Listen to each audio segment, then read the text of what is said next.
Hey guys, কি অবস্থা সবার? আজকে আমি আপনাদের সামনে আসলাম কফি নিয়ে। আম, আমাদের এখানে কফির পিস হচ্ছে 3 টাকা, আগে ছিল 30 টাকা, পয়েন্টে আসি। আসলে আমি কারো পাচারতে আসি নাই এইখানে। কফি ভাই ইদানিং দেখছি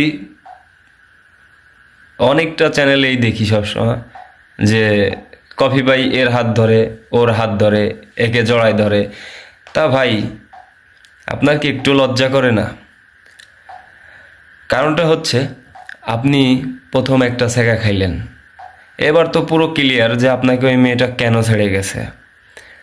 আপনি তার সাথে সম্পর্ক রাখাকালীনও মনে হয় এইভাবে কসলাকসলি করছেন। তা আপনার তো মনে হয় কসলাকসলি করতে ভালো লাগে। যাই হোক, আপনি হাক করছেন, কিন্তু ওইটা পাবলিক প্লেসে ছাড়ার কি দরকার ছিল ভাই?